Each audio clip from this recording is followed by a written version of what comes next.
Boa noite a todos. Nós hoje vamos concluir a nossa série de estudos sobre Satanás, os seus vários nomes, cada um desses nomes realçando um aspecto do seu caráter e da sua maneira de agir. E hoje vamos concluir com o estudo sobre Satanás, a antiga serpente. Como lemos em Apocalipse capítulo 12, versículo 9, temos esta referência a Satanás como sendo a antiga serpente. Então lemos assim: e foi expulso o grande dragão, a antiga serpente, que se chama Diabo e Satanás, o sedutor de todo o mundo. Sim, foi atirado para a terra, e com ele os seus anjos. Satanás, a antiga serpente. E em Apocalipse capítulo 20, versículo 2, temos a mesma referência. Temos o mesmo nome. Então vi descer do céu um anjo, tinha na mão a chave do abismo e uma grande corrente. Versículo 2. E ele segurou o dragão, a antiga serpente, que é o diabo, Satanás, e o prendeu por 1000 anos. Satanás, a antiga serpente. E em relação a este nome, nós somos transportados para o princípio, para Gênesis capítulo 3. E nós lemos nos capítulos anteriores que Deus criou os céus e a terra e fala-nos pormenorizadamente como fez ao longo de 7 dias. Melhor, ao longo de 6 dias, descansando no dia 7º. E depois de ele ter criado todas as coisas, o Senhor considerou que a sua criação ele classificou como um muito bom. E nessa criação havia um lugar especial, paradisíaco, o chamado Jardim do Éden. E ali o Senhor colocou os nossos primeiros pais, Adão e Eva. E aquele lugar era um lugar de uma beleza extraordinária, um lugar de paz, um lugar visitado por Deus. Pela viração do dia, Deus aparecia ali, encontrava-se com os nossos primeiros pais, conversava com eles, passeava com eles naquele jardim. E Satanás, a serpente, espiava.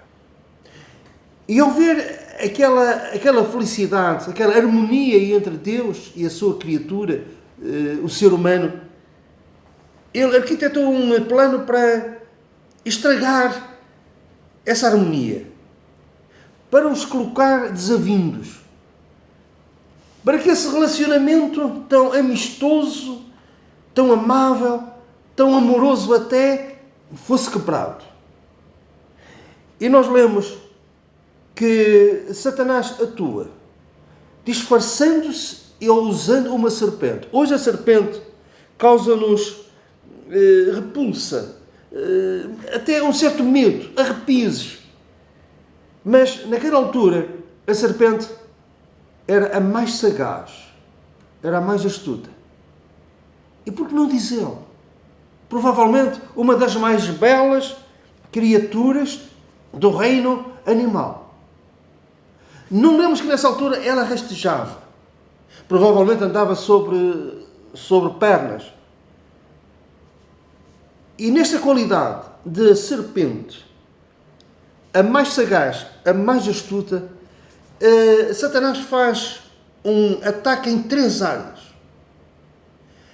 Concupiscência, o desejo ardente, a concupiscência dos olhos, a concupiscência da carne e a soberba da vida. E é nestas 3 áreas que ao longo dos séculos Satanás tem atacado o ser humano. Vamos ver como. É que naquele lugar paradisíaco havia lá uma árvore, a árvore do conhecimento do bem e do mal. Também era um lugar de teste à obediência de Adão e Eva em relação a Deus.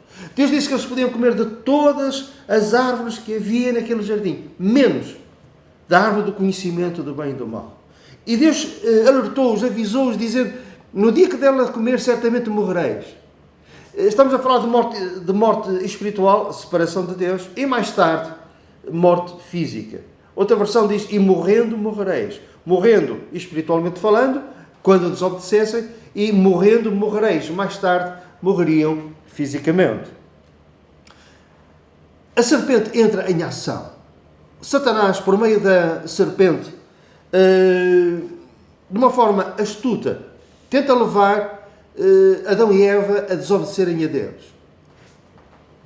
E fazendo isto, a permitir que o pecado entrasse no mundo e trazendo consigo a dor, o sofrimento, a morte, a separação de Deus.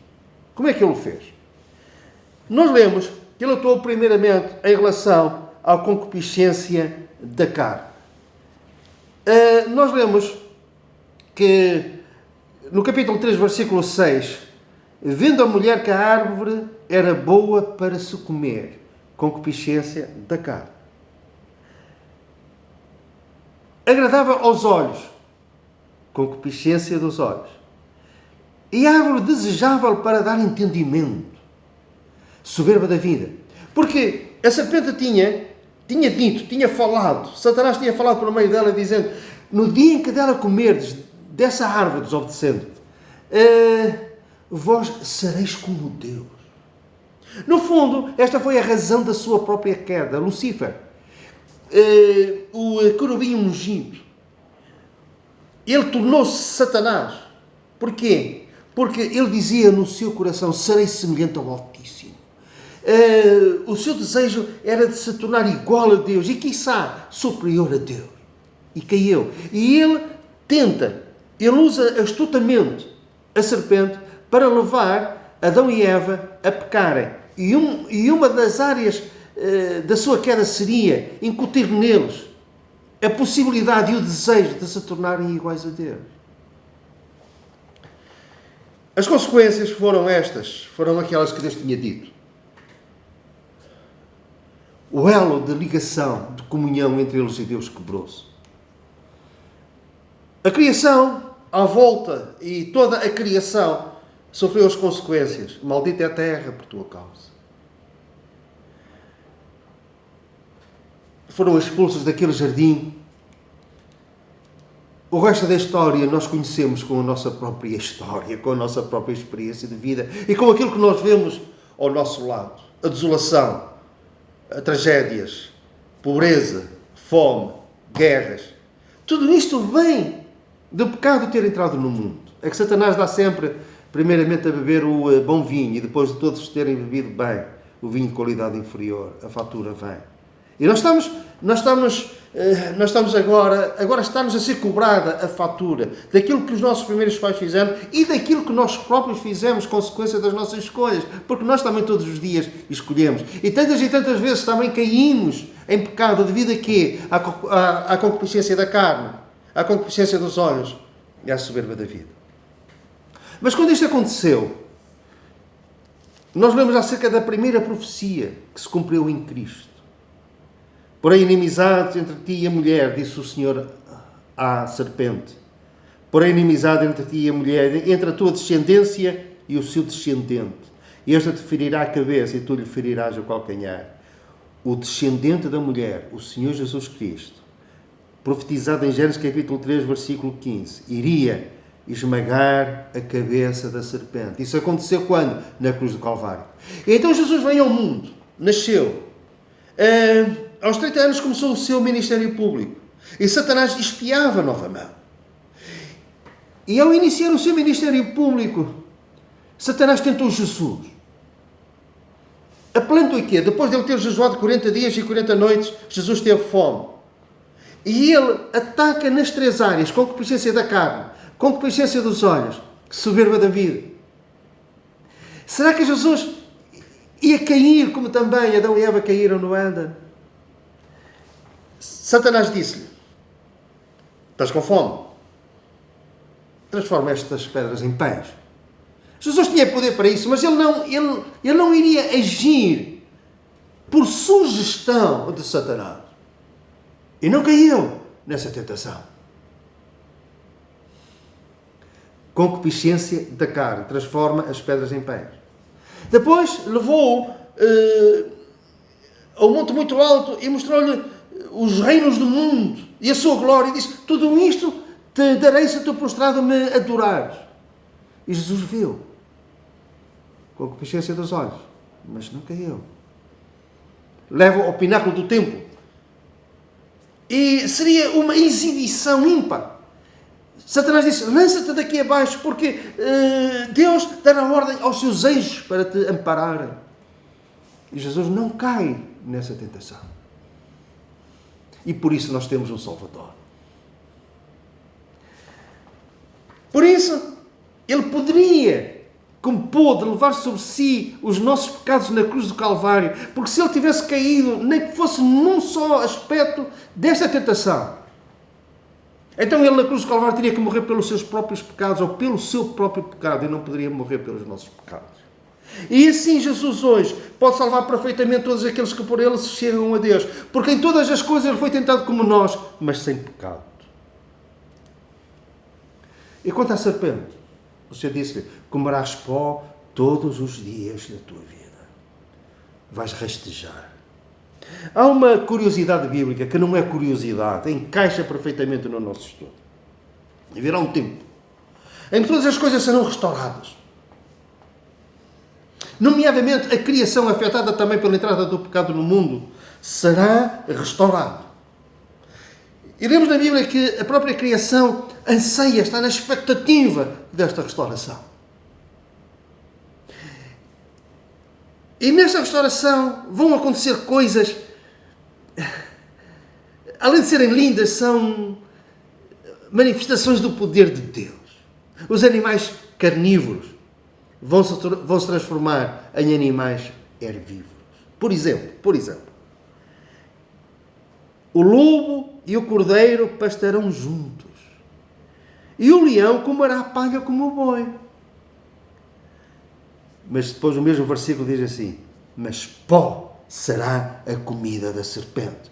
Isto é, quando a criação for restaurada, os animais serão restaurados, tudo será restaurado, novos céus, nova terra, tudo será restaurado. Mas a serpente comerá pó todos os dias da sua vida. Não será transformada. Alguns vão tão longe, dizendo que a salvação é algo universal, que independentemente da nossa fé, independentemente dos nossos atos, todos serão salvos. Pregou uma salvação universal. E alguns vão tão longe, blasfemando, dizendo que o próprio Satanás um dia será salvo. Não, a serpente comerá pó todos os dias da sua vida. E se restarem dúvidas, nós lemos em Apocalipse, capítulo 20, versículo 19, nós lemos o seguinte. O diabo, Satanás, o sedutor deles, foi lançado para dentro do lago de fogo e enxofre, onde já se encontram não só a besta como também o falso profeta, e serão atormentados de dia e de noite pelos séculos dos séculos. O diabo, o sedutor, a antiga serpente, será lançada dentro do lago de fogo.